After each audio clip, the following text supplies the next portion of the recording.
belajar tentang mengenai korupsi. Kalian tahu nggak sih apa aja bentuk korupsi?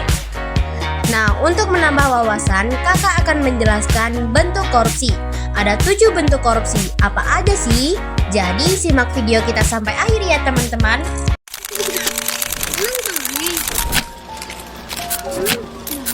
Yang pertama, keuangan negara. Setiap orang yang memperkaya diri sendiri atau orang lain atau suatu korporasi yang dapat merugikan keuangan negara atau perekonomian negara. Berikut adalah contoh kasusnya. Awal mula kasus korupsi IKTP yang sempat hebohkan DPR hingga seret Setia Novanto. Kasus pengadaan IKTP menjadi kasus korupsi yang paling fenomenal. Kasus ini menyeret mantan Ketua Umum Partai Golkar, Setia Novanto, yang telah bergulir sejak 2011 dengan total kerugian negara mencapai 2,3 triliun rupiah. Ada sekitar 280 saksi yang telah diperiksa KPK atas kasus ini dan hingga kini ada 8 orang yang telah ditetapkan sebagai tersangka. Selanjutnya ada suap menyuap. Memberi sesuatu kepada pegawai negeri atau penyelenggara negara berhubungan dengan sesuatu yang bertentangan dengan kewajiban. Berikut contoh kasusnya.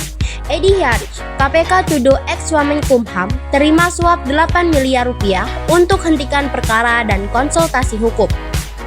Edi telah ditetapkan sebagai tersangka oleh KPK sejak 9 November 2022. Wakil Ketua KPK Alexander Marwata mengatakan uang suap tersebut diterima Edi untuk mengurus sengketa di sebuah perusahaan, menjanjikan bantuan untuk menghentikan kasus di Bareskrim Polri, hingga mencalonkan diri sebagai Ketua Persatuan Tenis, padahal seharusnya hal ini tidak boleh dilakukan oleh Wakil Menteri Hukum dan HAM. Yang ketiga, penggelapan dalam jabatan. Pegawai negeri atau selain penyelenggara negara yang ditugaskan menjalankan suatu jabatan umum secara terus-menerus atau sementara waktu dengan sengaja menggelapkan uang atau surat berharga yang disimpan karena jabatannya. Berikut adalah contoh kasusnya. Buronan kasus penggelapan uang 3 miliar rupiah ditangkap di bengkel ban.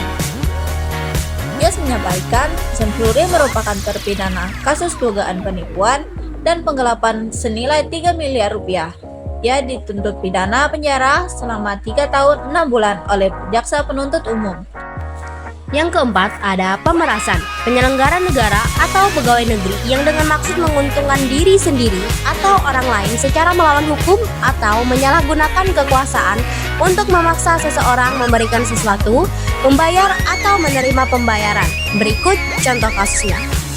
Kades di Lebak dan suaminya jadi tersangka kasus pemerasan 345 juta rupiah. Kepala Desa Pagelaran, Kecamatan Malingping, Lebak berinisial H dan suaminya YH menjadi tersangka kasus pemerasan. Keduanya diduga melakukan pemerasan sebesar 345 juta rupiah. YH merupakan aparatur sipil negara atau ASN di Kecamatan Malingping. Pemerasan terjadi selama 2021 hingga 2023. Para tersangka diduga memeras perusahaan yang ingin membuka usaha tambak udang. Yang kelima, perbuatan curang. Perbuatan curang dilakukan dengan sengaja untuk kepentingan pribadi yang dapat membahayakan orang lain. Perilaku curang, pengelola SPBU di Rempoa terbongkar. SPBU itu diketahui mengurangi takaran bahan bakar ke konsumen. 5 orang pegawai SPBU langsung ditetapkan sebagai tersangka. Mengetahui kecurangan itu, PT Pertamina pun meradang. Izin SPBU pun dicabut. Yang keenam, ada benturan kepentingan dalam pengadaan.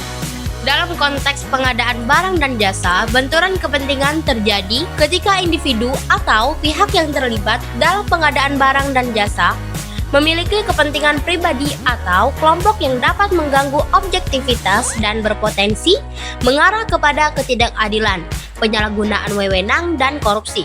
Berikut contoh kasusnya. KPK sebut kasus Bupati Bandung Barat karena konflik kepentingan.